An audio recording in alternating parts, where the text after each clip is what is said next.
অধ্যায় 11 খনিজ সম্পদ, ধাতু ও অধাতু অধ্যায়ের সবচেয়ে গুরুত্বপূর্ণ টপিকস, যে টপিকস থেকে বোর্ডে প্রশ্ন আসবে সেটা হলো রূপান্তর। রূপান্তর পরীক্ষা আসবেই। অ্যালকেন থেকে অ্যালকাইল হ্যালাইড, অ্যালকাইল হ্যালাইড থেকে অ্যালকোহল, অ্যালকোহল থেকে অ্যালডিহাইড এবং অ্যালডিহাইড থেকে ফ্যাটি অ্যাসিড। অ্যালডিহাইড থেকে কিটোন প্রস্তুত করা যায়, কিন্তু তোমার সিলেবাসের অন্তর্ভুক্ত নয় বিধায় এটা আসবে না। এখন আমি সুন্দর করে দেখা দিচ্ছি সাধারণ বিক্রিয়া। সাধারণ বিক্রিয়াটাকে সাধারণ সমীকরণের মাধ্যমে আমি এখানে দেখিয়ে দিলাম। এরপর আমি উদাহরণ 1, উদাহরণ 2, উদাহরণ 3 দিয়ে দিলাম। আশা করি যদি এই টপিকস থেকে প্রশ্ন হয় তাহলে এই উদাহরণ 1, 2, 3-এর মধ্যে পড়ে আসবে। অ্যালকেনের সাধারণ সংখ্যা হলো CnH2SN+2। প্রথমে তুমি হ্যালোজেনের সাথে বিক্রিয়া দিবে। বিক্রিয়া দিলে এই অ্যালকাইল হ্যালাইডটা অ্যালকেনটা হ্যালোজেনের সাথে বিক্রিয়া করে অ্যালকাইল হ্যালাইড এবং হাইড্রোজেন হ্যালাইড উৎপন্ন করবে। হাইড্রোজেন হ্যালাইডের সাথে পরবর্তীতে সোডিয়াম হাইড্রোক্সাইডের বিক্রিয়া দিবে, এতে অ্যালকোহল উৎপন্ন হবে। অতঃপর অ্যালকোহলকে তুমি জারণ করবে পটাশিয়াম ডাইক্রোমেট এবং সালফ্রিক অ্যাসিড দ্বারা। যখনই পটাশিয়াম ডাইক্রোমেট এবং সালফ্রিক অ্যাসিড দ্বারা জারণ করবে তখন অ্যালডিহাইড উৎপন্ন হবে, প্লাস পানি উৎপন্ন হবে। অ্যালডিহাইডকে যদি আবার অক্সিজেন দ্বারা জারণ করো একইভাবে পটাশিয়াম ডাইক্রোমেট এবং সালফ্রিক অ্যাসিড দ্বারা, তাহলে এখানে ফ্যাটি অ্যাসিড উৎপন্ন হবে। উদাহরণ 1 দেখো, উদ্দীপকে এই জিনিসটা থাকবে CnH2SN+2 প্লাস X2, আর এখানে A থাকবে, এখানে B থাকবে। জাস্ট যখন যদি n এর মান 1 বলে, খেয়াল করে দেখো, n এর মান যদি 1 বলে তাহলে n এর মান যদি আমরা এখানে 1 বসাই তাহলে 2 কে 2, 2 2 4, তাহলে এটা হবে মিথেন। মিথেনের সাথে যদি আমরা ব্রোমিনের বিক্রিয়া দিই তাহলে এখান থেকে একটা হাইড্রোজেন ব্রোমিন দ্বারা প্রতিস্থাপিত হয়ে মিথাইল ব্রোমাইড উৎপন্ন করবে বা ব্রোমোমিথেন উৎপন্ন করবে। উৎপন্ন ব্রোমোমিথেনের সাথে যদি আমরা সোডিয়াম হাইড্রোক্সাইডের বিক্রিয়া দিই তাহলে এখানে মিথানল উৎপন্ন হবে বা মিথাইল অ্যালকোহল উৎপন্ন হবে। এই মিথাইল অ্যালকোহলকে যদি আমরা পটাশিয়াম ডাইক্রোমেট এবং সালফ্রিক অ্যাসিড দ্বারা জারণ করি তাহলে এখানে মিথানল উৎপন্ন হবে বা ফর্মালডিহাইড উৎপন্ন হবে। এই মিথানল বা ফর্মালডিহাইডকে যদি আমরা আবার পুনরায় সালফ্রিক অ্যাসিড এবং পটাশিয়াম ডাইক্রোমেট দ্বারা জারণ করি তখন এখানে মিথানোয়িক অ্যাসিড উৎপন্ন হবে। এটা হলো উদাহরণ 1। উদাহরণ 2, n এর মান যদি 2 হয় তাহলে মিথেনের জায়গায় যোগটা ইথেন হবে। ইথেনের সাথে আমরা এখানে ব্রোমিন দিয়েছি, তুমি ব্রোমিন দিতে পারো, আমি এখানে আয়োডিন দিয়ে দেখাইছি। যদি আয়োডিনের বিক্রিয়া দাও তাহলে ইথাইল আয়োডাইড উৎপন্ন হবে। ইথাইল আয়োডাইড আবার সোডিয়াম হাইড্রোক্সাইডের সাথে বিক্রিয়া করবে ইথানল উৎপন্ন করবে। একইভাবে ইথানলকে যদি আমরা পটাশিয়াম ডাইক্রোমেট এবং সালফ্রিক অ্যাসিড দ্বারা জারণ করি, যার মানে অক্সিজেন, যেমন অক্সিজেন যুক্ত হওয়া, তখন এটা উৎপন্ন হবে ইথানল উৎপন্ন হবে বা অ্যাসিটালডিহাইড বলা হয় এটাকে, অ্যাসিটালডিহাইড উৎপন্ন হবে। আর এই অ্যাসিটালডিহাইডকে যদি আমরা আবার পটাশিয়াম ডাইক্রোমেট এবং সালফ্রিক অ্যাসিড দ্বারা পুনরায় জারণ করি তাহলে তোমার ইথানোয়িক অ্যাসিড উৎপন্ন হবে। নিশ্চয়ই তুমি বুঝতে পারছো। একইভাবে তুমি এই যদি n এর মান 3 হয় তাহলে এখানে প্রোপেন হবে। যদি আমরা আয়োডিন দিই তাহলে বিক্রিয়া করে হবে propyl iodide. Propyl iodide sodium হাইড্রোক্সাইডের সাথে বিক্রিয়া করে উৎপন্ন করবে প্রোপানল উৎপন্ন করবে। এই প্রোপানলকে আবার পটাশিয়াম ডাইক্রোমেট এবং সালফ্রিক অ্যাসিড দ্বারা জারণ করলে প্রোপানেল বা প্রোপালডিহাইড উৎপন্ন হবে। আর প্রোপানেল বা প্রোপালডিহাইডকে যদি আবার পটাশিয়াম ডাইক্রোমেট এবং সালফ্রিক অ্যাসিড দ্বারা আমরা জারণ করি তখন এখানে প্রোপানোয়িক অ্যাসিড উৎপন্ন হবে। আশা করি তুমি বুঝতে পারছো। এ হলো একটা টপিকস। এবার আমরা আসি দ্বিতীয় টপিক্সে চলে আসি। অ্যালকিন থেকে যদি আমরা অ্যালকোহল, অ্যালডিহাইড এবং ফ্যাটি অ্যাসিড প্রস্তুত করতে যাই তখন সাধারণ সমীকরণ হবে এই যে অ্যালকিন আছে একে পানির সাথে বিক্রিয়া দিবে, উচ্চ চাপ এবং উচ্চ তাপ দিয়ে ফসফরিক অ্যাসিড দিবে, তখন এখানে অ্যালকোহল উৎপন্ন হবে। অ্যালকোহল উৎপন্ন হওয়ার পরে বাকি অংশগুলো খুবই সহজ, কারণ কিছুক্ষণ আগে অ্যালকোহল থেকে কিভাবে অ্যালডিহাইড এবং ফ্যাটি অ্যাসিড উৎপন্ন করা যায় তা আমরা কিছুক্ষণ আগে দেখালাম। দেখো এবার উদাহরণ দেখো, এখানে CnH2SN, এটা হলো অ্যালকিন, তার মানে n এর মান যদি 2 হয় তাহলে যৌগটা হবে ethene, CH2 double bond CH2 plus পানি, উচ্চ চাপ এবং উচ্চ তাপ দিয়ে যদি আমরা ফসফরিক অ্যাসিড দিই তাহলে উৎপন্ন হবে ইথানল।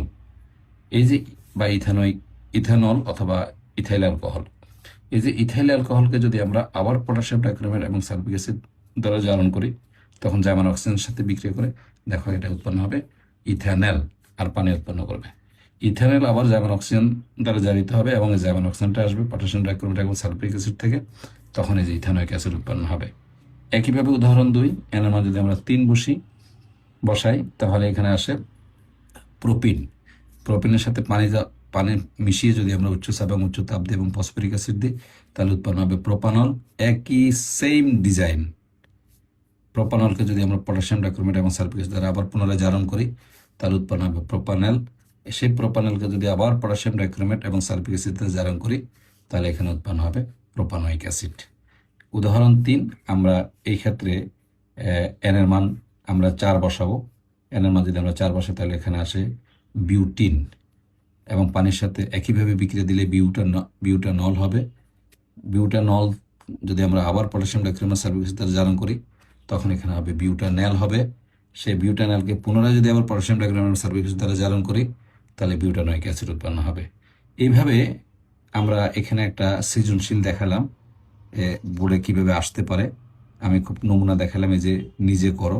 CnH2 উচ্চ চাপ ও চাপ প্লাস এখানে ফসফরিক অ্যাসিড হবে, এখানে প্রোডাক্ট হবে A, potassium dichromate sulphuric acid দ্বারা জারণ করলে B, আবার B কে যদি একই জিনিস দ্বারা আবার জারণ করে তাহলে উৎপন্ন হয় C। প্রশ্ন থাকবে n এর মান যদি 3 হয় তাহলে A এবং B যৌগটি কি হবে। এই যে n এর মান যদি 3 হয়, এই যে এই জিনিসটারই এখানে সৃজনশীল তৈরি করে দেওয়া হয়েছে। আবার n এর মান যদি 4 হয় তাহলে 3 নম্বর উদাহরণটাকে এই যে সৃজনশীল করে দেওয়া হয়েছে। আশা করি তোমরা এই লেকচারটা বুঝতে পারছো। এরপর আমাদের পরবর্তীতে যেটা আছে সেটা হলো অ্যালকাইন থেকে অ্যালডিহাইড এবং ফ্যাটি অ্যাসিড। 100% important, 100% important. এটা হলো অ্যালকাইন। এই যে পানি দিলাম বিক্রিয়া, 2% সালফিক অ্যাসিড এবং 2% মার্কিউরিক সালফেট যদি দিই তাহলে এখানে উৎপন্ন হবে প্রথমে অ্যালডিহাইড হবে, এরপরে আগের মতো যদি আমরা জারণ করি তাহলে ফ্যাটি অ্যাসিড হবে। এটা কম্পারেটিভলি অনেকটা সহজ, তবে এটা সবচেয়ে বেশি ইম্পর্টেন্ট। আমি নিশ্চয়তা দিতে পারি এই কোশ্চেনটা তোমাদের পরীক্ষা আসবে, 100% গ্যারান্টি এই কোশ্চেনটা আসবে। এন এর মাঝে 2 হয়, যেমন আমরা যদি, তাহলে এটা হবে ইথাইন অথবা অ্যাসিটিলিন। এর সাথে পানি মিশ্রিত করে 20% সালফিউরিক অ্যাসিড এবং 2% যদি আমি মার্কিউরিক সালফেট দিই তাহলে উৎপন্ন হবে ইথানল বা অ্যাসিটালডিহাইড। এই অ্যাসিটালডিহাইডকে যদি আবার পটাশিয়াম ডাইক্রোমেট এবং সালফিউরিক অ্যাসিড দ্বারা জারণ করি একইভাবে তাহলে জার্মান অক্সিজেন দ্বারা জারিত হয়ে উৎপন্ন হবে ইথানোয়িক অ্যাসিড। একইভাবে এনের মান যদি আমরা 3 বসাই তাহলে এটা হবে প্রোপাইন, পানির সাথে বিক্রিয়া করি এবং 20% সালফিউরিক অ্যাসিড, 2% মার্কিউরিক সালফেট এবং 80 ডিগ্রি সেন্টিগ্রেড তাপমাত্রা দিই তাহলে উৎপন্ন হবে প্রোপানল। প্রোপানলকে আবার যদি আমরা পুনরায় জারণ করি পটাশিয়াম ডাইক্রোমেট এবং সালফিউরিক অ্যাসিড দ্বারা যদি জারণ করি তাহলে এখানে হবে প্রোপানোয়িক অ্যাসিড উৎপন্ন হবে। একইভাবে এনের মান যদি আমরা 3 বসাই তাহলে এটা হবে কি হবে 1 2 3। এনের মান যদি আমরা 3 বসাই তাহলে এটা হবে বিশেষ করে বিউটাইন, এটা হবে বিউটাইন। এনের মান যদি 4 হয় তাহলে হবে বিউটাইন। যদি পানির সাথে বিক্রিয়া দিই তাহলে বিউটানেল হবে।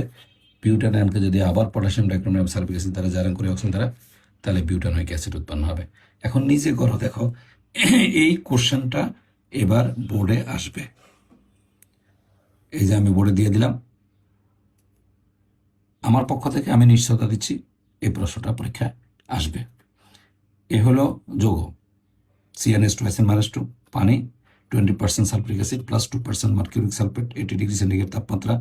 প্রথমে প্রোডাক্ট হবে A, তারপরে হবে পটাশিয়াম, আবার পুনরায় যদি আমরা জারণ করি পটাশিয়াম ডাইক্রোমেট এবং সালফিউরিক অ্যাসিড দ্বারা তাহলে প্রোডাক্ট হবে B।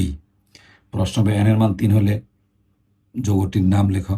নিশ্চয়ই n এর মান 3, দেখো উপরের দিকে তাকায় দেখো, এই যে n এর মান 3 হলে তার মানে উদাহরণ 2, এটা হলো উদাহরণ 2। n এর মান 4 হলে A এবং B যৌগটির নাম লেখো, তাহলে n এর মান 4 তাহলে উদাহরণ 3, এই দেখো উদাহরণ 3 করে দেওয়া আছে। n এর মান 3 হলে বিক্রিয়াটি সম্পন্ন করো, এই যে n এর মান 3 হলে যে বিক্রিয়াটি সম্পন্ন করো এখানে করে দেওয়া আছে। n = 2 হলে B যৌগটি একটি প্রিজারভেটিভ যুক্তি দাও। দেখো এই যে n এর মান যদি আমরা 2 লিখি তাহলে দেখো এখানে কি উৎপন্ন হয়, ইথানোয়িক অ্যাসিড উৎপন্ন হয়। আমরা জানি ইথানোয়িক অ্যাসিডের 6 থেকে 10% জলীয় দ্রবণকে ভিনেগার বলা হয় এবং ভিনেগার একটি প্রিজারভেটিভ হিসেবে কাজ করে। সস এবং আচারে সবচেয়ে বেশি ব্যবহার করা হয় ভিনেগার, কারণ ভিনেগারকে যদি আমরা সস এবং আচারে দিই অথবা পানির সাথে মিক্সড করি তখন ভিনেগার থেকে হাইড্রোজেন আয়ন উৎপন্ন হয়। এই হাইড্রোজেন আয়নটা ব্যাকটেরিয়া যে কারণে খাদ্যদ্রব্য পচে যায়, সে ব্যাকটেরিয়ার প্রোটিন এবং ফ্যাটকে পানিতে দ্রবীভূত করে ফেলে, ফলে ব্যাকটেরিয়া মারা যায়, ফলে খাদ্যদ্রব্য পচনের হাত থেকে রক্ষা পায়। নিশ্চয়ই তোমরা রূপান্তরটা বুঝতে পারছো? তুমি অবশ্যই মনে রাখবা রূপান্তর থেকে বোর্ডে একটা প্রশ্ন আসবে। আল্লাহ হাফেজ। কোনো সমস্যা থাকলে অবশ্যই তোমরা মেসেজে জানাবা। ধন্যবাদ।